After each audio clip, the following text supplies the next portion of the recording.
Kanina kasi wala naman at ano lang eh, pero biglang lumakas ang hangin. Yan po.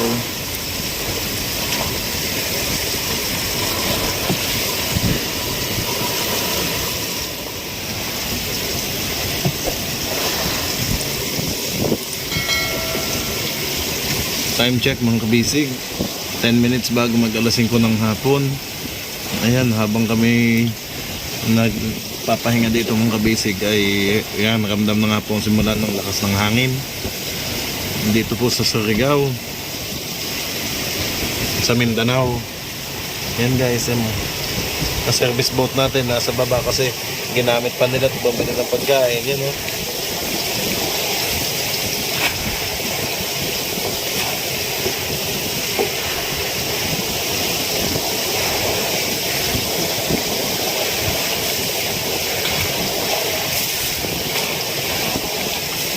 Kumakain pa sila ngayon sa baba, hindi ako makababat. Nag-aayos ako ng gamit kasi mga kabisig yan, nag-charge ako ng mga phone, ng camera at saka yung mga gamit natin eh baka mabasa, kaya ready ko na.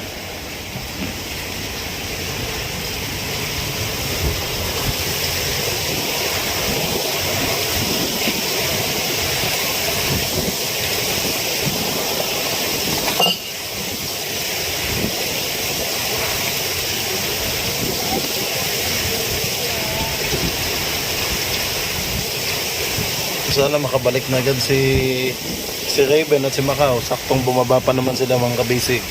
Eh nabutan ng ganito ang alon.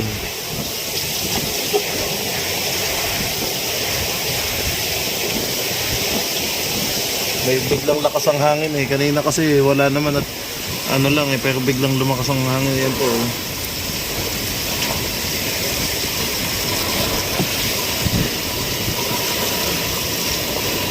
Tabi namin dito yung malaking bangka, ayun o.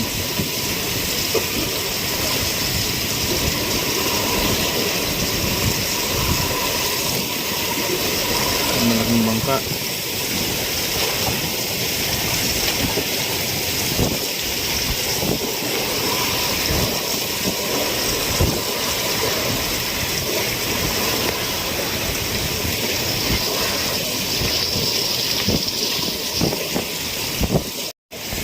Ngayon lang po ito mismo mga kabisig, December 17, linggo, alas 5 ng hapon.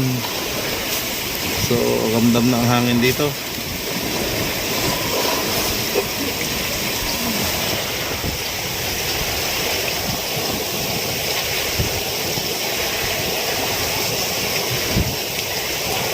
Kaya hindi namin tinaas yung bangka kasi si Macau at si Raven nasa baba pa.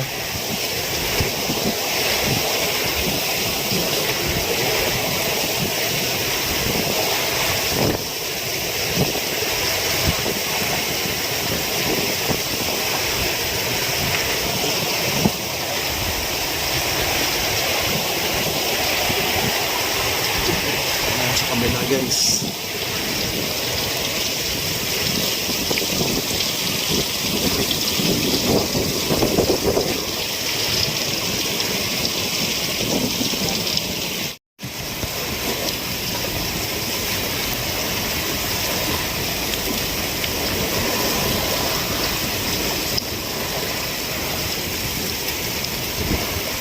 sana wag masyadong malakas ng kabisig.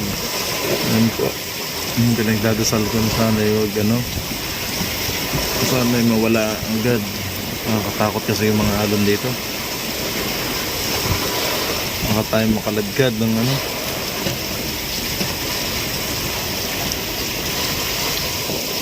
buti itong katabi namin, malaking bangka to eh,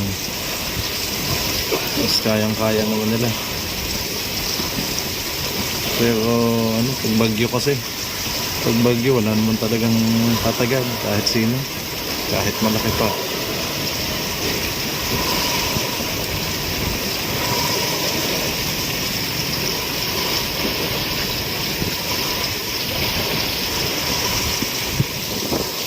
Ngayon lang to guys, linggo po, ngayong linggo, December 17, 5 PM dito po sa Surigao. Excuse me, sa Mindanao po.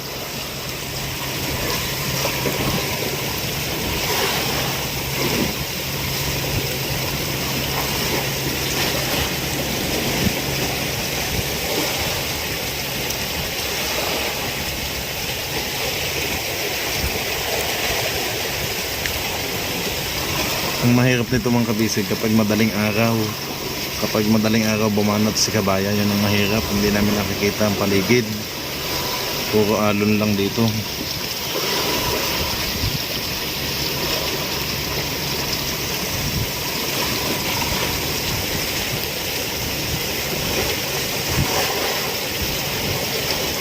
Yan guys, kukunan ko to hanggang sa dumalim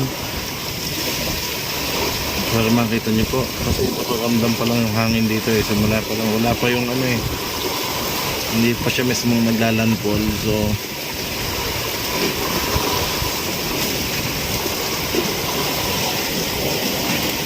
nakikita na yung mga alon oh. Oh.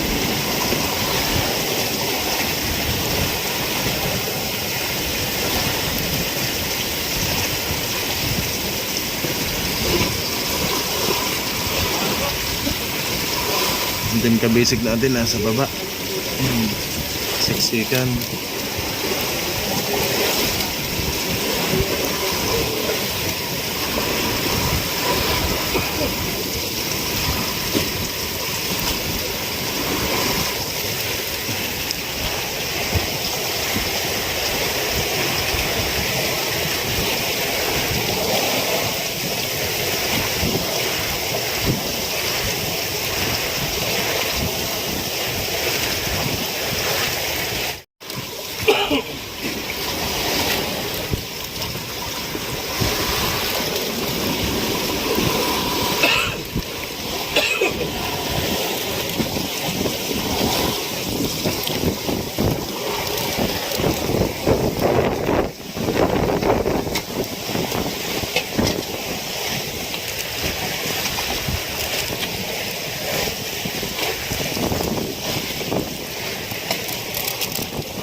Lahat kami mga kabisig nakatago, kaya ano, kasi ginaw na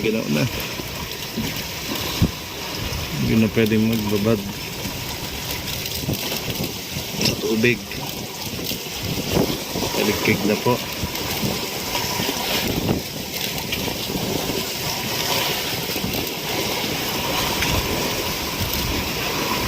Time check guys, alas 5 G's ng hapon.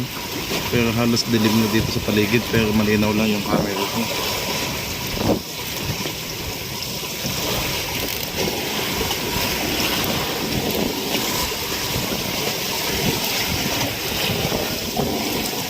Hindi pa kasi namin alam yung mismong taguan dito, yung mismong walang alon.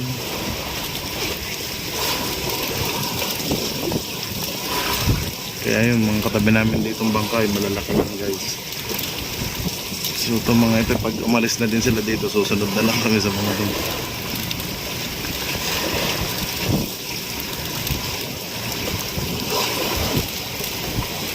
Nakatakot din kasi pag kung saan ka dadalhin ng alon.